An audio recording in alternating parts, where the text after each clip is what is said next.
উপস্থিত সশস্ত্র বাহিনীর অফিসার্স এবং সৈনিকবৃন্দ, আপনারা অবশ্যই অবগত আছেন সশস্ত্র বাহিনীকে মডার্নাইজ করার জন্য ফোর্সেস গোলের প্রাথমিক ধারণা ও কাজ 2003 সালের থেকে বেগম খালেদা জিয়ার সময় থেকেই শুরু হয়েছিল।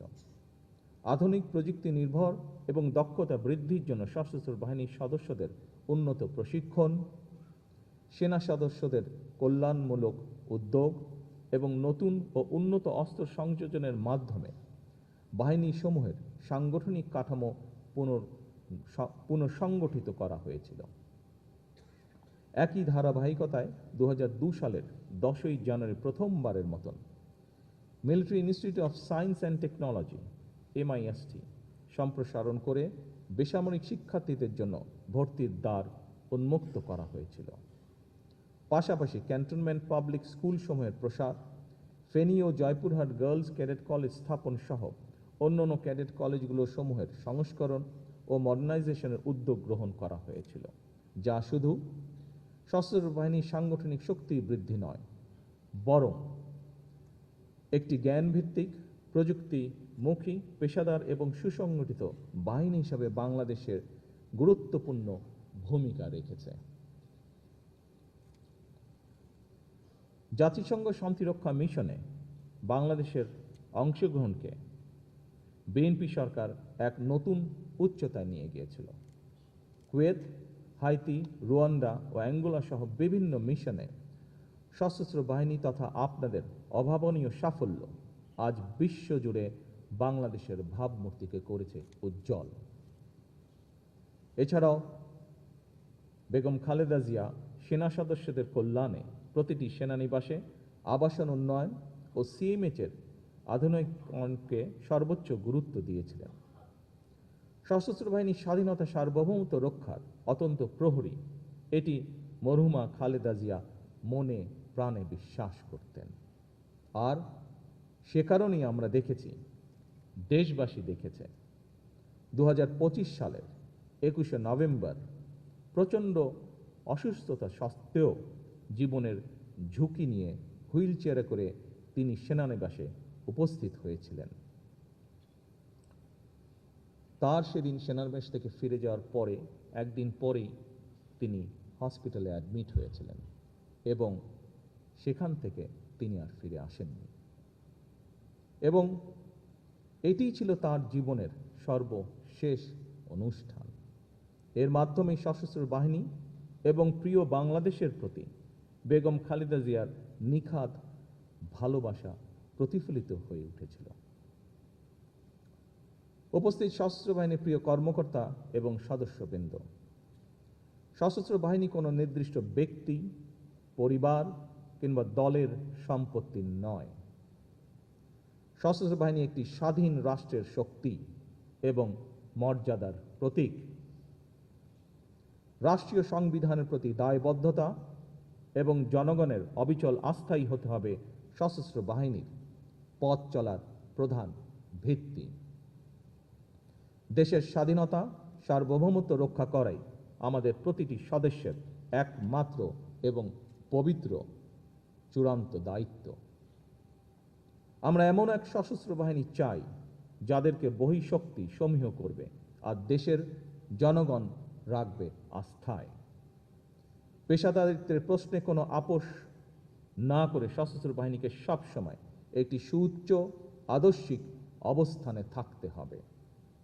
রাষ্ট্রীয় মর্যাদা রক্ষায় শহীদ রাষ্ট্রপতি জিয়াউর রহমান সশস্ত্র বাহিনীর প্রতিটি স্তরে দেশপ্রেমের যে অগ্নিশিখা জ্বালিয়ে দিয়েছিলেন তা যেন কখনো নিভে না যায়। 26শে মার্চ স্বাধীনতার ঘোষণা, 21শে নভেম্বর যৌথ সামরিক পূর্ণতা এবং 7ই নভেম্বর দেশপ্রেম ও পেশাদারিত্বের পুনর্জাগরণ, এই তিন অবিভাজ্য ধারা আমাদের সামরিক বাহিনীর, সশস্ত্র বাহিনীর ঐতিহ্যের মেরুদণ্ড। গণতান্ত্রিক দায়িত্ববোধ এবং দেশের সার্বভৌমত্ব অত্যন্ত প্রহরী হিসাবে নিজেদের প্রস্তুত রেখে এই বাহিনীর গৌরবোজ্জ্বল ইতিহাসকে আগামী প্রজন্মের অনুপ্রেরণা হিসাবে টিকিয়ে রাখা আমাদের সকলের সম্মিলিত অঙ্গীকার। উপস্থিত সশস্ত্র বাহিনীর অফিসার্স এবং সৈনিকবৃন্দ, আমাদের সামনে নতুন বাস্তবতা এসেছে। বর্তমান সময় যুদ্ধের ধরন পাল্টেছে, বদলেছে নিরাপত্তারও ধরন। আজ নিরাপত্তা মানে কেবল স্থল সীমান্তের সুরক্ষা নয়, এর সঙ্গে যুক্ত হয়েছে সমুদ্র, আকাশ, সাইবার স্পেস, তথ্য যুদ্ধ, প্রযুক্তি নির্ভর প্রতিরক্ষা, ড্রোন, কৃত্রিম বুদ্ধিমত্তা, উপকূলীয় নিরাপত্তা, জ্বালানি অবকাঠামো, সামুদ্রিক সম্পদ এবং আঞ্চলিক ভূকৌশলগত প্রতিযোগিতা। সশস্ত্র বাহিনীকে শুধুমাত্র আধুনিক যুদ্ধ সরঞ্জাম সংযোজনেই সীমাবদ্ধ না থেকে বরং একই সাথে সমান গুরুত্বের সাথে পেশাগত দক্ষতা, কৌশলগত প্রজ্ঞা ও জ্ঞানভিত্তিক সক্ষমতা বৃদ্ধিতে সর্বদা সচেষ্ট থাকতে হবে, যাতে করে সশস্ত্র বাহিনী যে কোনো সমসাময়িক ও ভবিষ্যৎ নিরাপত্তার চ্যালেঞ্জ মোকাবেলা করতে সক্ষম হয়। এই বাস্তবতাকে সামনে রেখে সশস্ত্র বাহিনীর উন্নয়নে আমাদের সরকারের নির্বাচনী ইশতেহারে বিশেষ প্রাধান্য দেওয়া হয়েছে। শুধুমাত্র সশস্ত্র বাহিনী নয়, নির্বাচনের আগে ঘোষিত ইশতেহারে দেশের প্রতিটি সেক্টরের সংস্কার এবং উন্নয়ন, সেক্টর সকল শ্রেণী পেশার মানুষের অর্থ, সামাজিক এবং জীবনমান উন্নয়নের লক্ষ্যে সুনির্দিষ্ট নীতিমালা এবং কর্মসূচি প্রকাশ করা হয়েছিল। নারীর অর্থনৈতিক ক্ষমতা উন্নয়নে লক্ষ্যে দেশের প্রায় 4 কোটি পরিবারের নারী প্রধানের কাছে আমরা ফ্যামিলি কার্ড পৌঁছে দিতে চাই পর্যায়ক্রমিকভাবে। ক্রীড়াকে পেশা হিসেবে প্রতিষ্ঠিত করার লক্ষ্যে ক্রীড়া কার্ড এরই মধ্যে দেওয়ার কার্যক্রম শুরু হয়েছে। দেশের সকল মসজিদের ইমাম, খতিব, মুয়াজ্জিম এবং সকল ধর্মাবলম্বী ধর্মীয় প্রধানদের জন্য আর্থিক সম্মানের যে কমিটমেন্ট আমাদের ছিল, সেটির কাজও বর্তমান সরকার শুরু করেছে। দেশে অনাহত বন্যা, খরা মোকাবেলা করে পানি ব্যবস্থাপনা এবং সেচ এবং বিশেষ করে কৃষি সেচ সুবিধা নিশ্চিত করার লক্ষ্যে খাল খনন কর্মসূচির কাজ এরই ভিতরে শুরু হয়েছে। এভাবেই প্রতিটি কর্মসূচি বর্তমান সরকার ইতিমধ্যে পাইলট প্রজেক্ট হিসেবে বাস্তবায়ন শুরু করে দিয়েছে আলহামদুলিল্লাহ। একটি নীতিমালার ভিত্তিতে পর্যায়ক্রমে সারা দেশে সবাই সরকার ঘোষিত এই সকল সুবিধাগুলি পাবেন ইনশাআল্লাহ। উপস্থিত সশস্ত্র বাহিনীর অফিসার্স এবং সৈনিকবৃন্দ, আগামী 14 এপ্রিল অর্থাৎ বাংলা নববর্ষের প্রথম দিন থেকে আমরা কৃষকদের জন্য কৃষক কার্ড প্রদান শুরু করতে যাচ্ছি। আমরা আশা করছি কৃষি অর্থনীতির বিকাশ এবং কৃষকদের জীবন মান উন্নয়নে কৃষক কার্ড অবশ্যই একটি গুরুত্বপূর্ণ ভূমিকা রাখবে। পর্যায়ক্রমে সারা দেশের সকল কৃষক এই সুবিধা পাবেন, যা প্রায় 2,75,00,000 কৃষক, যারা সরাসরি কৃষি পেশার সাথে জড়িত। এছাড়াও বর্তমান সরকার কৃষি ও মৎস্য খাতে 10,000 টাকা পর্যন্ত কৃষি ঋণ সুদসহ মওকুফ করেছে। এতে করে প্রায় 12 লক্ষ কৃষক সরাসরি উপকৃত হয়েছেন। বিশ্বের বিভিন্ন দেশে প্রায় 1.5 কোটি প্রবাসী বাংলাদেশি রয়েছেন। বর্তমান সরকার তাদের জন্য প্রবাসী কার্ড প্রদানের সিদ্ধান্ত গ্রহণ করেছে, যা পর্যায়ক্রমিকভাবে বাস্তবায়ন করা হবে। শুধুমাত্র আর্থসামাজিক কর্মসূচি নয়, রাষ্ট্র মেরামতের লক্ষ্যে বিএনপি সরকার জুলাই সনদ স্বাক্ষর করেছিল। যেভাবে সনদ স্বাক্ষর করা হয়েছে, বর্তমান সরকার স্বাক্ষরিত সনদের প্রতিটি দফা যথাযথভাবে বাস্তবায়ন করতে বদ্ধপরিকর। আমাদের এসব কাজ করার উদ্দেশ্য হচ্ছে, বর্তমান সরকার বিশ্বাস করে দেশের স্বাধীনতা, সার্বভৌমত্ব নিরাপদ এবং সমন্বিত রাখতে শক্তিশালী সশস্ত্র বাহিনীর পাশাপাশি দেশের নাগরিকদের রাজনৈতিক এবং অর্থনৈতিক ক্ষমতা উন্নয়ন নিশ্চিত থাকা জরুরি। বর্তমান সরকার সশস্ত্র বাহিনীকে আরও শক্তিশালী করতে চায়। আমাদের সরকারের ভিশন হলো একটি আধুনিক প্রযুক্তি নির্ভর এবং দ্রুত প্রতিক্রিয়াশীল সমন্বিত বাহিনী গড়ে তোলা। আমরা এমন সক্ষমতা অর্জন করতে চাই যা কেবল সীমান্ত রক্ষায় সীমাবদ্ধ থাকবে না, বরং আমাদের ক্রেডিবল ডিটারেন্স সম্ভাব্য প্রতিপক্ষকে আমাদের উপরে আক্রমণ করার চিন্তা থেকে নিরুৎসাহিত করবে। আজ এবং আগামীর বৈশ্বিক চ্যালেঞ্জ সামনে রেখে জনস্বার্থ ও সার্বভৌমত্ব রক্ষায় আমরা প্রতিরক্ষা নীতিকে সম্পূর্ণভাবে ঢেলে সাজাতে চাই। সেনা, নৌ ও বিমান বাহিনীকে আরও দ্রুত প্রতিক্রিয়াশীল এবং সমন্বিত ক্ষমতা সম্পন্ন বাহিনী হিসাবে গড়ে তুলতে চাই। দেশের প্রতিরক্ষা ব্যবস্থাকে আমরা এমনভাবে উন্নত করতে চাই যাতে জাতীয় সার্বভৌমত্ব রক্ষায় একটি বিশ্বাসযোগ্য এবং কার্যকর প্রতিরোধ ক্ষমতা গড়ে ওঠে। আমরা এমন একটি আধুনিক জাতীয় নিরাপত্তা কৌশল ও প্রতিরক্ষা নীতি প্রণয়ন করতে চাই যা বাংলাদেশের বাস্তবতা, জাতীয় স্বার্থ এবং ভবিষ্যৎ হুমকিকে সামনে রেখে আমাদের নিরাপত্তা নিশ্চিন্তা হবে বাংলাদেশ কেন্দ্রিক, জনগণ কেন্দ্রিক এবং অবশ্যই রাষ্ট্রীয় মর্যাদা কেন্দ্রিক। সম্মানিত উপস্থিত অফিসার্স এবং সৈনিকবৃন্দ, আপনারা নিঃসন্দেহে অবগত আছেন সশস্ত্র বাহিনীকে আধুনিকরণের জন্য ফোর্সেস গোলের প্রাথমিক ধারণা এবং কার্যক্রম 2003 সালে বেগম খালেদা জিয়ার সরকারের শাসনামলে শুরু হয়েছিল। আমাদের লক্ষ্যের কোনো পরিবর্তন হয়নি। আমরা এমন একটি সেনাবাহিনী গড়ে তুলতে চাই যা হবে স্মার্ট, প্রযুক্তি নির্ভর, দ্রুত প্রতিক্রিয়াশীল ও যুগ উপযোগী, যেখানে আমাদের ফাইটিং আর্মস হবে আধুনিক, সজ্জিত ও উচ্চশিক্ষিত, ম্যানুভার সক্ষম এবং দ্রুত মোতায়েনযোগ্য। একই সঙ্গে আমাদের গোলন্দাজ শক্তিকে আরও নির্ভুল, দূরপাল্লার ও প্রযুক্তি নির্ভর এবং আকাশ প্রতিরক্ষা ব্যবস্থাকে আধুনিক, বহুমাত্রিক ও কার্যকর করে গড়ে তোলা হবে। আমরা ড্রোন টেকনোলজি, স্যাটেলাইট নজরদারি এবং ইলেকট্রনিক যুদ্ধের সক্ষমতা বৃদ্ধির মাধ্যমে আমাদের প্রতিরক্ষা ব্যবস্থাকে অবাধ্য করে গড়ে তুলতে চাই। সাইবার সক্ষমতা বৃদ্ধির মাধ্যমে বাহিনীর ডিজিটাল নিরাপত্তা ও ডেটা ইন্টিগ্রিটি নিশ্চিত করতে চাই আমরা। সেই সাথে আমরা আধুনিক ও স্মার্ট সমরাস্ত্র যুক্ত করার মাধ্যমে সেনাবাহিনীর সক্ষমতাকে অন্য উচ্চতায় আমরা নিয়ে যেতে চাই। নৌ নিরাপত্তাকে আমাদের সরকার বিশেষ গুরুত্ব দিচ্ছে। বঙ্গোপসাগর, সমুদ্রপথ, সামুদ্রিক সম্পদ, ব্লু ইকোনমি বা সুনীল অর্থনীতি, উপকূলীয় প্রতিরক্ষা এবং সামুদ্রিক যোগাযোগ নিরাপদ রাখা আমাদের সরকারের অন্যতম প্রধান জাতীয় অগ্রাধিকার। আমাদের বিশাল সমুদ্র সীমা এবং সুনীল অর্থনীতি সুরক্ষা নিশ্চিত করতে সেনাবাহিনীকে একটি শক্তিশালী ব্লু ওয়াটার নেভি হিসেবে গড়ে তুলতে চাই আমরা, যেখানে আধুনিক ফ্রিগেট, সাবমেরিন এবং অত্যাধুনিক সোনার ও রাডার সিস্টেমের সমন্বয়ে আমাদের সামুদ্রিক সার্বভৌমত্ব হবে সুসংহত।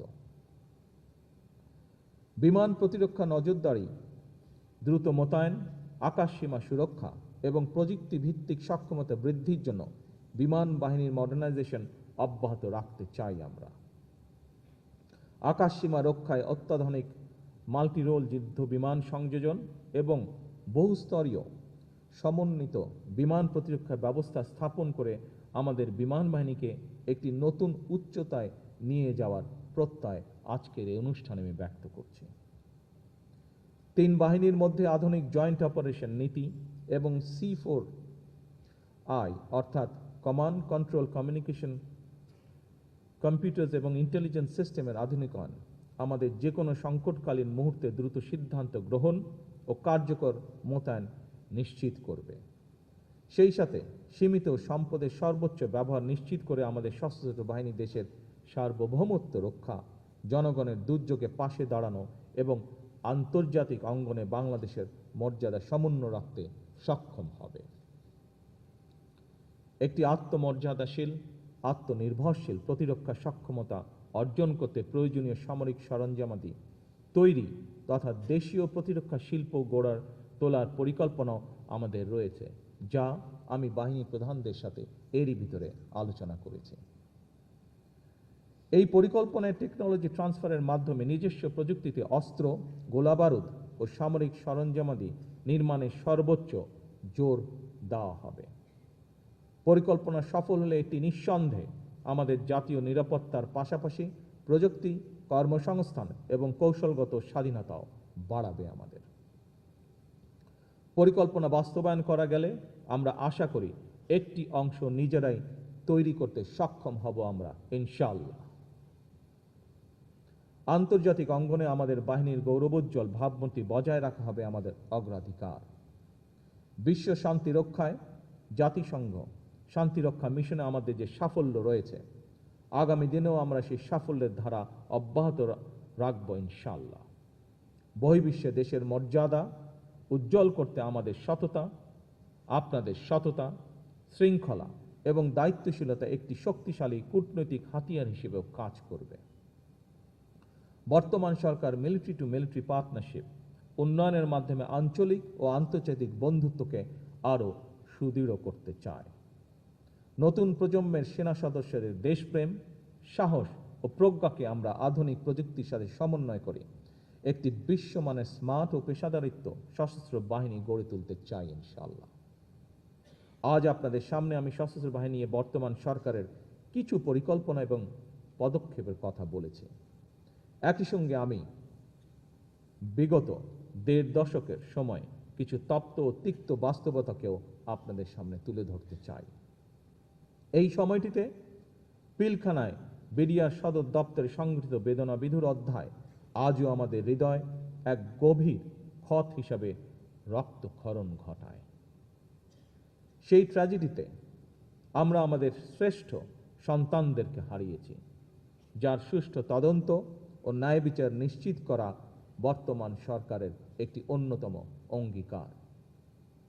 এমন বাস্তবতায় আজ আমি আপনাদের আশ্বস্ত করতে চাই, রাজনৈতিক কারণে কিংবা ন্যায় ও ন্যায্যতার ব্যত্যয় ঘটিয়ে যদি আপনাদের কারো প্রতি কোনো অবিচার করা হয়ে থাকে, বর্তমান সরকার সেটি যথানিয়মের প্রতিকার করার চেষ্টা করবে ইনশাআল্লাহ। কারণ আমরা মনে করি এটি কেবল একটি প্রশাসনিক পদক্ষেপই নয়, বরং সশস্ত্র বাহিনীর চেইন অফ কমান্ড এবং নৈতিক ভিত্তি প্রতিষ্ঠার জন্য একটি ইতিবাচক উদ্যোগ। আগামীতে আর কেউ কখনো অনিয়মের শিকার হবেন না, এটা আমাদের সরকারের প্রতিশ্রুতি ইনশাআল্লাহ। উপস্থিত বাহিনী প্রধানবৃন্দ, উপস্থিত অফিসার্স, উপস্থিত সৈনিকবৃন্দ, আমিও সেনা পরিবারেরই সন্তান। সঙ্গত কারণে সশস্ত্র বাহিনীর মনোজগতের সঙ্গে আমি নিবিড় সম্পর্ক অনুভব করি। এই বাহিনীর প্রতিটি সদস্যদের কল্যাণ ও তাদের পরিবারের সামাজিক নিরাপত্তার বিষয়ে অবশ্যই বর্তমান সরকার গুরুত্বের সাথে বিবেচনা করবে। সশস্ত্র বাহিনীর অবকাঠামোগত উন্নয়নের পাশাপাশি বর্তমান সরকার সশস্ত্র বাহিনীর সদস্যদের কল্যাণ, পরিবার, বাসস্থান, চিকিৎসা, প্রশিক্ষণ, ক্যারিয়ার উন্নয়ন এবং অবসরোত্তর মর্যাদাকেও গুরুত্বের সঙ্গে বিবেচনা করতে চায়। বেতন কাঠামো পুনর্মূল্যায়নের কাজ শুরু হলেও বর্তমান জীবনযাত্রার ব্যয়ের সাথে সামঞ্জস্য রেখে সশস্ত্র বাহিনীর জন্য একটি আধুনিক বেতন কাঠামো প্রণয়ন করার পরিকল্পনা আমাদের রয়েছে। বর্তমান সরকার ইতিমধ্যেই অবসরপ্রাপ্ত সেনাদের জীবনমান উন্নয়নে তাদের দীর্ঘদিনের প্রত্যাশা অনুযায়ী 1 র্যাঙ্ক 1 পেনশন নীতি চালুর ব্যাপারে নীতিগতভাবে আমরা একমত, যা আমাদের নির্বাচনী ম্যানিফেস্টোতেও আমরা উল্লেখ করেছি। উপস্থিত সশস্ত্র বাহিনীর অফিসার এবং সৈনিকবৃন্দ, এবার আমি আপনাদের সামনে কিছু কৌশলগত দিক নির্দেশনা রাখতে চাই। আপনারা সংবিধান শপথ, শৃঙ্খলা এবং কমান্ডের প্রতি অবিচল থাকবেন। আমাদের সকলকে মনে রাখতে হবে, চেইন অফ কমান্ড, ডিসিপ্লিন এবং পেশাদারিত্ব সশস্ত্র বাহিনীর সফলতার মূল চাবিকাঠি। সুতরাং নিজেদের পেশাগত দক্ষতা ক্রমাগত উন্নত করার কোনোই বিকল্প নেই। আধুনিক যুদ্ধক্ষেত্রে কেবল প্রযুক্তি দিয়ে নয়, বরং কৌশল এবং দক্ষতা দিয়ে মোকাবেলা করতে হয়। এর জন্য প্রয়োজনীয় আন্তঃবাহিনী সমন্বয় এবং কৌশলগত চিন্তা শক্তির সংমিশ্রণ থাকতে হবে অবশ্যই। জনগণের সঙ্গে আপনাদের সম্পর্ক হবে আস্থা, বিশ্বাস ও গভীর দায়িত্ববোধের। এর ভিত্তিতেই গড়ে ওঠা এক অটুট বন্ধন। এই বন্ধনই আপনাদের শক্তি এবং প্রেরণা হিসাবে কাজ করবে। আমাদের মনে রাখতে হবে, বাংলাদেশের প্রতিটি নাগরিক সশস্ত্র বাহিনীকে শুধু শেষ ভরসার আশ্রয় হিসেবেই দেখে না, বরং সাহস, দৃঢ়তা এবং নির্ভরতার প্রতীক হিসেবেও তারা আপনাদেরকে দেখে। আপনাদের প্রতি জনগণের এই অকৃত্রিম আস্থা এবং ভালোবাসাই যেন আপনাদের অন্যতম চালিকা শক্তি ও অনুপ্রেরণা হয়। দুর্নীতি, দায়িত্বে অবহেলা, অব্যবস্থাপনা এবং ক্ষমতার অপব্যবহার থেকে নিজেকে সর্বতোভাবে বিরত রাখবেন। আমাদেরকে মনে রাখতে হবে, দেশের সম্পদ সুষ্ঠু ব্যবহার নিশ্চিত করা এবং অপচয় রোধ করা আমাদের সবার নৈতিক এবং পেশাগত দায়িত্ব। আন্তর্জাতিক অঙ্গনে দায়িত্ব পালনকালে, বিশেষত শান্তিরক্ষা মিশনে নিয়োজিত অবস্থায় বাংলাদেশের মর্যাদাকে সবার উপরে স্থান দিতে হবে। কারণ আপনি সেখানে শুধুমাত্র একজন সৈনিক নন, বরং বাংলাদেশের একজন প্রতিনিধি। সেখানে আপনি উপস্থিত সশস্ত্র বাহিনীর তুলতে চাই যে বাংলাদেশ কারো আধিপত্য মেনে নেবে না, যে বাংলাদেশ বিশ্ব দরবারে মাথা উঁচু করে দাঁড়াবে। আন্তর্জাতিক সম্পর্কের মাত্রা নির্ধারিত হবে পারস্পরিক সম্মান, স্বার্থ এবং সমতার ভিত্তিতে। এক্ষেত্রে সশস্ত্র বাহিনীর ভূমিকা অপরিসীম। আপনারা যদি আধুনিক, সুশৃঙ্খল এবং পেশাদার হন, দেশপ্রেমে অনড় থাকেন, তাহলে বাংলাদেশ আরও নিরাপদ হবে, আরও মর্যাদাশীল হবে।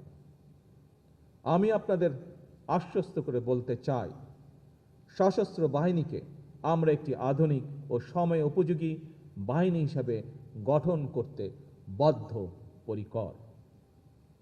আপনাদের প্রাপ্য সম্মান, পেশাগত মর্যাদা এবং কল্যাণ নিশ্চিত করতে আমাদের সরকার সর্বদা দায়িত্বশীল থাকবে ইনশাআল্লাহ। একই সঙ্গে আমি আপনাদের কাছ থেকে প্রত্যাশা করি, আপনারা দল মতের ঊর্ধ্বে থেকে কেবল বাংলাদেশকে ধারণ করবেন। প্রয়োজনে নিজের জীবন বিপন্ন করে হলেও সর্বক্ষেত্রে আমরা দেশের স্বার্থকে সবার উপরে প্রাধান্য দিব। আমাদের কাছে সবার আগে বাংলাদেশ। আজকের এই দরবার থেকে আমি একটি বার্তা দিতে চাই, বাংলাদেশ এগোবে শৃঙ্খলা, সক্ষমতা, আত্মমর্যাদা এবং দেশপ্রেমের শক্তিতে। আর সেই অগ্রযাত্রায় আমরা আমাদের সহযোদ্ধা হিসাবে আপনাদের গৌরবময় সশস্ত্র বাহিনীকে পাশে দেখতে চাই। সশস্ত্র বাহিনী যেই কারণে গঠিত হয়েছে, সকল কাজে আমরা সেই উদ্দেশ্যকে স্মরণ রাখব। আমাদের সম্মিলিত প্রচেষ্টায় বাংলাদেশ সশস্ত্র বাহিনী হবে ইনশাআল্লাহ বিশ্বের অন্যতম শ্রেষ্ঠ, পেশাদার, আধুনিক ও মর্যাদাপূর্ণ বাহিনী।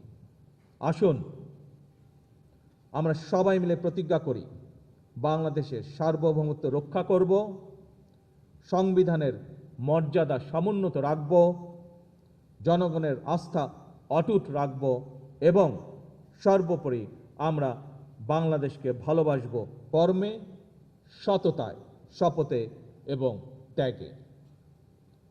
উপস্থিত সকল এদেশের মাটি মানুষের সঙ্গেই আমার, আপনার, আমাদের সকলের বেড়ে ওঠা। সুতরাং এই মাটি ও মানুষের স্বাধীনতা এবং সার্বভৌমত্ব রক্ষা আমাদের সকলের ঈমানি দায়িত্ব। আমি গভীরভাবে উপলব্ধি করি, একজন সৈনিকের জীবন দেশের আরও ৮-১০ জন সাধারণ নাগরিকের মতো নয়, কিংবা সাধারণ একটি চাকুরি নয়। সৈনিক জীবন একটি বিশাল ত্যাগের নাম। এটি একটি পবিত্র শপথ এবং দেশের স্বার্থে প্রাণ উৎসর্গ করার এক চরম সংকল্প। সেই কাজটি আপনারা সাহসের সঙ্গে করছেন। আমি বিশ্বাস করি, আমরা সকলেই যদি যে যার অবস্থান থেকে যার যার ভূমিকা নিষ্ঠার সঙ্গে পালন করি, তাহলে দেশের স্বার্থ বিরোধীরা আর বাংলাদেশকে তাবেদার রাষ্ট্রে পরিণত করতে পারবে না ইনশাআল্লাহ। আমরা যদি একটি সমৃদ্ধ এবং স্বনির্ভর দেশ গড়তে পারি, তাহলে আমরা সবাই ভালো থাকবো ইনশাআল্লাহ। সবাই মিলে ভালো থাকার জন্য একটি গণতান্ত্রিক মানবিক বাংলাদেশ প্রতিষ্ঠার লক্ষ্যে বর্তমান সরকার কাজ করে যাচ্ছে। আমরা সকলে ঐক্যবদ্ধ থাকলে, সকলে দেশের স্বার্থে থাকলে ইনশাআল্লাহ আমরা অবশ্যই বাংলাদেশকে আমাদের কাঙ্ক্ষিত বাংলাদেশ, প্রত্যাশিত বাংলাদেশ হিসেবে গড়ে তুলতে সক্ষম হব ইনশাআল্লাহ। মহান আল্লাহ আমাদের সহায় হন। আল্লাহ হাফেজ। বাংলাদেশ জিন্দাবাদ।